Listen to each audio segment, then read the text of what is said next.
evening. My name is Sandra Valtero, and I'm your host. Tonight, we're doing the second part of our show on disaster preparedness, and the question is, are we ready for disaster? And tonight, I was fortunate to get back this evening with three of our guests, and also Mr. Yetman, our fire chief, decided to join us. And we're going to talk about some of the disasters that these agencies get involved in and our fire department get involved in for emergency response. And I'd like to introduce them now. First of all, Mr. Steve Yetman, fire chief of the fire department here in Burlington, and he's been with us for 38 years. That's a long time, Steve. No comment. He's also a Burlington native, and he graduated in 1973 from Burlington High School. So he is a Burlingtonite, I guess.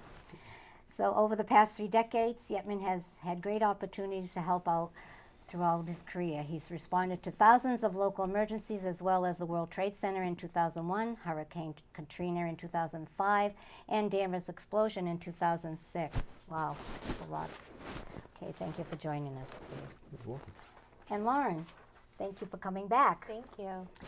So Lauren began her career at Fema in the Mitigation Division in 1995. She's presently, in July of 2002, she joined the Regional Emergency Preparedness team.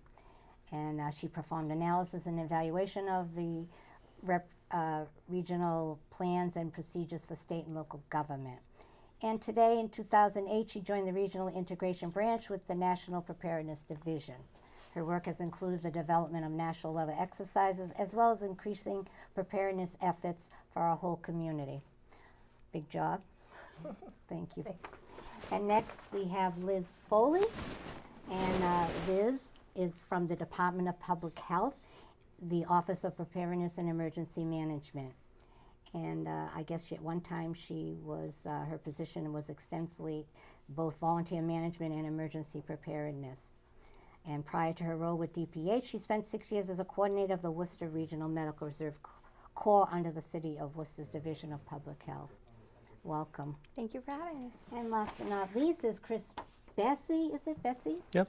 Is the Social Media and Public Information Coordinator for the Massachusetts Emergency Management Agency, as we know of as MEMA. He's responsible for managing MEMA's website and social media platforms, promoting emergency preparedness, and providing residents of the state with accurate and timely emergency and disaster information. During MEMA emergency activations such as the 2015 record-breaking winter storms, the Boston Marathon bombing, and the February 2013 blizzard and Hurricane Sandy. Chris has served as a Deputy Public Information Officer responsible for providing information to the public through social media messaging, MEMA website, traditional media, and other public alerting and warning systems. Very important job, Chris. We need that. We do. Okay, let's get started with, I have a little clip as usual. All right, I know this isn't any fun to talk about, but we should. Okay, so who's gonna do what?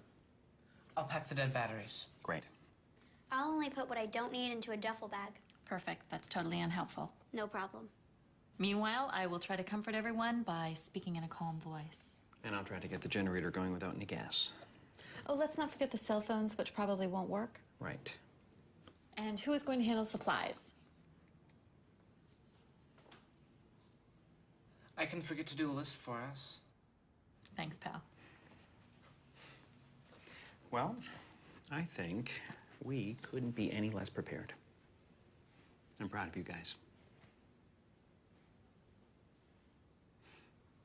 Talk to your kids about who to call, where to meet, what to pack. Visit ready.gov/kids for tips and information. So what do you think? Do you think we're ready? Do you think the public is really ready? I mean, there's so much really to get prepared. And Lauren, you have, ideas on how we can get prepared. Absolutely. So if you go to ready.gov, there are so many resources that families can download. One of the important things we want to make sure is that you have a communications plan. So a lot of times now we have our cell phones and we don't remember people's phone numbers. In an emergency, you're going to need to know who to call and where your family is. So if you can have a communications plan and know who you're going to call in advance, and if you can have that in a hard copy, that you'll be well prepared. And oftentimes we suggest that you designate someone that's not local, because sometimes it's easier to make calls to out of state. So you designate one person that the whole family can call and just let everyone know that they're safe. So you want to make sure that you can get in touch with your family during an event, and have your emergency supply kit ready. If you have any medications that you need, you want to make sure that you always have that ready to go and have enough for your family, and anyone that has special needs or anyone else that you take care of. Absolutely. Liz, you have some ideas too for us? Yeah, I think people sort of get overwhelmed with the idea of I'm not prepared, or how do I prepare, where do I start? And it doesn't have to be an expensive process. Lauren talked about putting together a kit, and when you go to the grocery store, you can just, bring one of the bags and, grab a can here or some dry goods here, some non-perishables, and just fill that bag over time. So it doesn't have to be all at once. It doesn't have to be a very expensive process. But just one thing at a time can get you there. It adds up after a while. And don't forget to check the dates every so many months, Exactly. I would They say think. when you change your fire alarms, you should, go to your Go Kit and see if there's anything that's expired. Change of code, yeah. And also we should have something prepared for our pets as well, shouldn't we? Absolutely. Yeah. Yep. A lot of people, won't leave their house without their pets. So pet preparedness is just as important, as personal preparedness. It's part of it. Okay. And also we need to be prepared as a community as far as in case of weather, storms, no heat.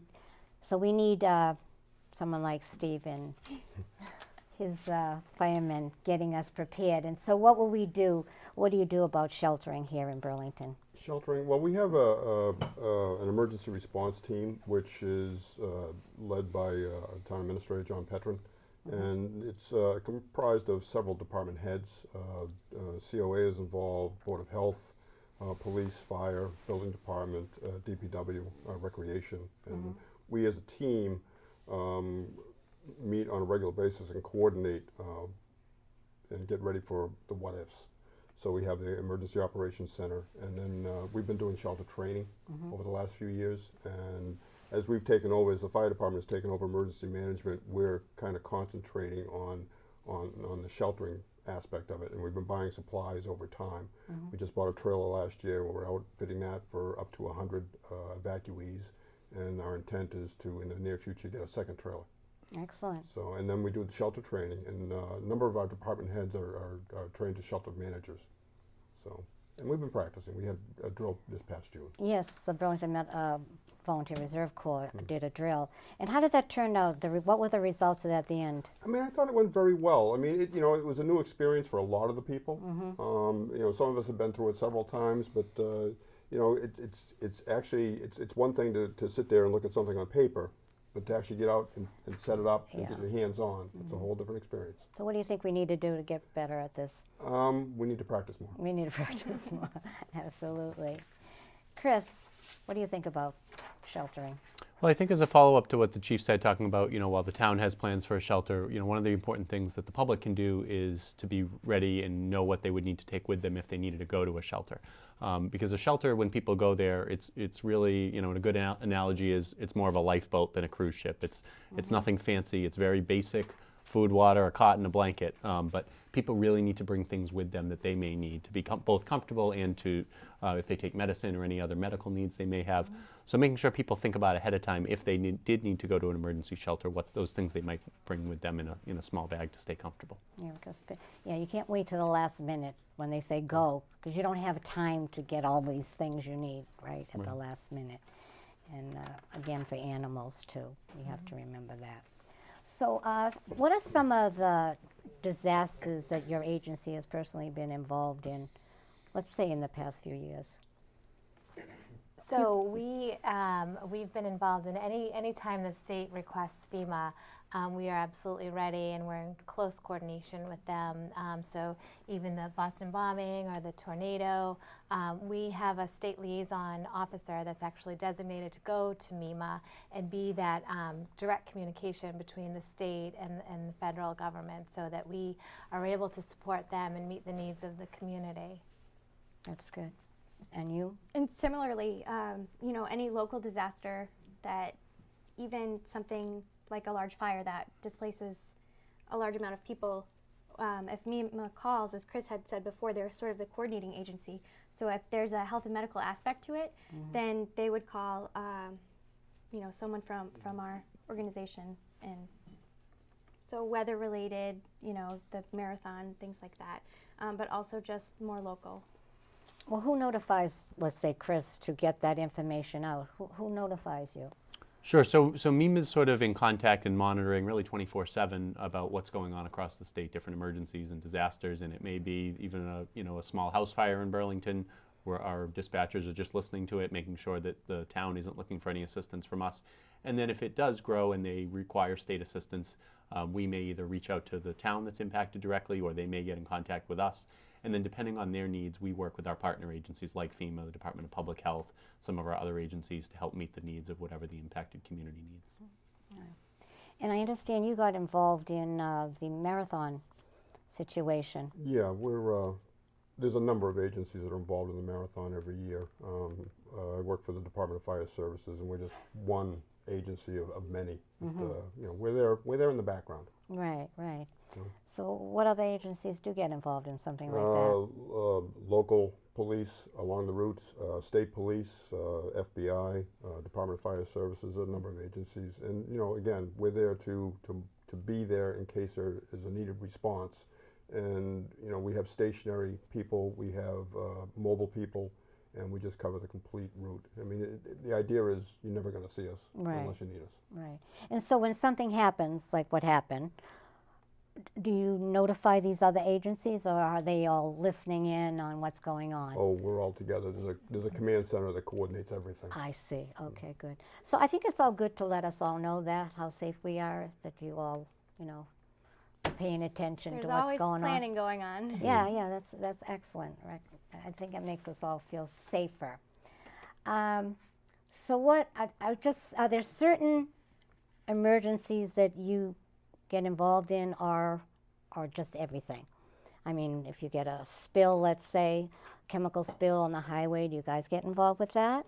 So FEMA would get involved whenever the state requested us. So if they were not able, if they needed FEMA support, that's when we would be there to provide that support. But also, like Chris was saying, in advance of anything that's happening, we're already in constant communication. We all know each other, and that, you know, it's not the first time we're talking to each other during an event, so that well ahead of the disaster, we're already in close coordination, and we all have an awareness of what's going on. So when do you notify the public on what's going on with these situations? So at the FEMA level, we have our public information officer that would be in coordination with MEMA, and we would be providing any kind of support that MEMA is. We'd help get that message out, whatever their message is, and we would help support that. And it really, I think, depends on the incident. You know, if it's something that you know is coming, a hurricane, a winter storm, something like that, you know, MEMA and our partner agencies, we're really putting out information really as soon as it's available from the Weather Service, or that we start to, you know, understand what the risks and potential impacts are. And then as the incident grows, or if it's an incident that has no notice, we'll continue doing that, not only during the disaster, but even during the recovery process. So it may be that, you know, when we had the pretty significant tornadoes in Western Mass in 2011, we were involved in a recovery process and a recovery operations center for many months afterwards, getting the, you know, things rebuilt and getting people's homes rebuilt. So it can be a long process depending on how big of a disaster it is. Yeah. And the communication is great for the local level. These guys put out situational awareness statements on a regular basis and keep us up to date, so we at the local level can adjust according to that. That's and then we have conference calls and stuff. So we're in constant communication. Yeah. And with that information, you know, we push it out through social media channels, and, you know, local public health, emergency management, so all of the local partners, and then to really extend it to the public in a more public place, such as social media. excellent, yeah. We feel safer when we know that you guys are right there. So how do you think we are prepared, like for storms? Do you really think that the citizens are really prepared for storms? I mean, how many of us even have shovels? I mean, it's a basic thing. Well, I guess my thought on that is, for winter storms, I think we're pretty well prepared at this point. Especially after what we saw in 2015, which was, a historic and record-breaking year. What I think the public may not realize or may not be aware of is maybe some of the storms that we don't see very often, like a hurricane. 1991, Hurricane Bob was the last hurricane in New England. We've had some tropical storms since then, Irene and Earl, and even a little bit of Sandy. But hurricanes have been it's been a while, and if you look back in history, there's been some really destructive hurricanes in Massachusetts history that really caused devastating damage. If it happened now, we'd probably have people without power for at least weeks, if not longer. So I think in that regard, people, we have a little bit of a hurricane amnesia, that it's been a while and people may not fully understand that risk. So it's definitely something we want people to be prepared for. Yeah, we had 3 days we couldn't even have water, I forget, a few years back there. Right. That was really tough because we didn't have heat either. So there was the ice storm in 2008 too, which only really affected Central Mass. So, while people to the east or to the west were okay, communication was difficult at that time. So you never really know, depending on where you are in the state, how you could be affected differently. So if we don't have a phone service because the cables go down, how do you reach each other? So a lot of times what you can do as part of your communications plan is have a designated meeting point. So if you talk with your family and you say if something happens and you're at work and someone else is at another work or at school, that you would meet at a certain place. So if you have that conversation ahead of time, then you'll know how to get in touch and reconnect. And from a government perspective, we have really redundant systems and multiple systems, so that if, for example, cell phones are down, we have statewide radio systems that we can talk to the local police and local fire departments over their VHF and UHF radio systems. We also have satellite phones that we can use when regular phone systems are down. So we have a bunch of redundant communications. Even, for example, our internet service at the state, we use 2 different providers, so in case one goes down, we have a backup option. So it's really that planning and thinking about backup options that, in the same way that we do it, that we encourage the public to do the same. Yeah, we do. And, MRC is working with radios too to get our volunteers prepared to use them. Yep. So a lot of volunteers across the state have shown an interest in ham radios. So to be a ham operator, you have to take a test and everything, but that's another alternative. Yeah. We have our own radios. I don't know exactly what they're called, but we're starting to teach our members how to use them just for that very reason. And so that when we're doing our flu clinics and our sheltering, when we have to do that, we have radios that we can communicate with each other in case any problems come up. I want to take a look at another clip. That can keep us safe. Those we use all the time with hardly a thought. Those that are silently standing by to save our lives. And now, those that we carry with us everywhere we go. Many mobile devices will now bring you wireless emergency alerts, real-time information directly from local sources you know and trust. With the unique sound and vibration, you'll be in the know. A severe storm or a disaster can happen anytime. Download the FEMA app today so that you can prepare yourself and your family for any type of disaster. With the app, you can receive weather alerts from the National Weather Service for up to 5 locations, have access to a list of items to build an emergency supply kit, and find tips on what to do before, during, and after an emergency. You can download the app for free on the Apple App Store or on Google Play. Hello. Hazardous waste nuclear power plants. What happens when something like that happens and we have no power and they go down or they have a leak? Who comes in to rescue us out of that situation? So for any type of situation, all disasters are local, so your local responders would be there first, and then if it went beyond that, it would go to MEMA, and then we'd be there to provide any further support that MEMA needed from us. So we all work together, but all disasters start at the local level. But at the federal level, we're always ready to help support and provide whatever the citizens need. So these apps that we can get on our phone that can keep us up to date with FEMA, that would notify the public of any pending disaster or storm or whatever? You can set it up for your location. So if you live in a location and then you work in a different location, you can set it up for 2 different locations that you would get notified of an event that was going on. And it does list all the different types of scenarios and things that you can do to prepare yourself and your family. And it's really an easy little app to install and provides a lot of good, useful information. And I think along those lines, so not only does FEMA have a great app, we have one, Massachusetts Alerts, and that first video clip that we just watched, the product called Wireless Emergency Alerts, I think that's a really great story because it really hits close to home. When Concord had the tornado this summer in August, that alert went out to people's phones, and that's an automatic on people's phones. They don't have to, that's not an app, people don't have to download it, it's standard on all phones. And we heard from many residents in the area of the tornado that they got that alert on their phones in the middle of the night. It woke them up and they took shelter and were able to stay safe, and there was no injuries in that. So it's a really great success story and a good reminder for people if they get an emergency alert like that of a tornado warning or any other emergency alert, that they take that protective action right away to stay safe. Does that alert come on the phones? You know, people have phones that they're not with a service company, but they just have the phone for a 911. Can they also get those alerts on those just phones for 911? I'm not sure about 911 only phones, but I know the wireless emergency alerts work with both smartphones and newer, even for people that have non-smartphones, you know, for cell phones, that works for those as well. So I think it really depends if they have that cell phone service that is working through the carrier. It may still be able to work. Okay. All right, so we're running out of time, so let's say this. I'd like all of you just to give me a little brief something about what you think is important that we haven't touched on yet. Chris, you want to start? Just give me a minute. Sure. I think you know, we talked a little bit about it, but really that preparing for power outages, you know, because power outage really come in a wide variety of disasters. It could be a winter storm, it could be a hurricane, but it could also just be, you know, some issue with the power company, or a truck takes down a pole in town and causes a power outage. It could be a day, it could be multiple days, could be a week or more.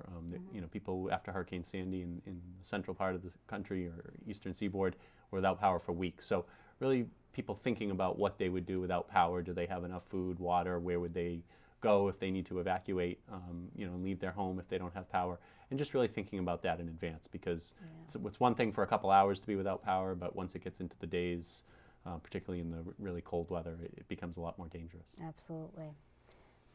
And I would say after your family and yourself are personally prepared, there's more that you can do, and that's just to get involved.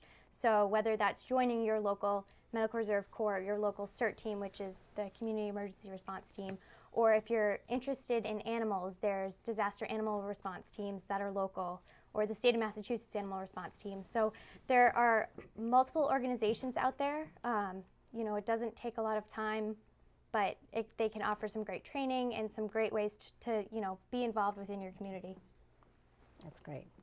Yeah, absolutely, being involved, and there's so many things that people can do. If you go to the ready.gov website, that you can find some resources to help you out. And the main thing when you're doing your emergency supply kit is just thinking about what you would need. You really need to tailor it to what your specific needs would be during a disaster. Absolutely. We don't think about that. Stevie, any last comments? It comes down to having a plan. It really does. I mean, we can talk about it and, you know, can think about it and stuff like that, but actually do it. You know, have a plan in place and practice the plan. Review it. You know, we just don't think about it when everything's fine. We just don't think about it. And then, you know, when the disaster happens, and you're not ready. Okay. So you feel, as part of Burlington, do you feel that we are ready? I think we are. I think we are. I mean, obviously, we still have work to do, and we're always, you know, it's always changing, and we're always preparing. But you know, it's a constant thing for us. So, you know, I think we are. I think we're in pretty good shape. Good. That's good to hear. Okay. I hate to close. We have so much to talk about. It's a big subject, and I'm really appreciating you guys coming back and you joining us, Steve, this time. So thank you very much. And hopefully in the future, if something comes up, we'll be very happy to have you back. Really, absolutely. So this is Be Prepared, and this show will be shown in March, all of March, and it's also going to be shown on YouTube. just go to YouTube and go to Burlington Be Prepared, and you can see our previous show, which was in February, which we talked about the different agencies and how they are supporting us in every way that they can. And so please join us again next month when we'll have another show on health, wellness, and safety. And thank you so much for joining us. Good night.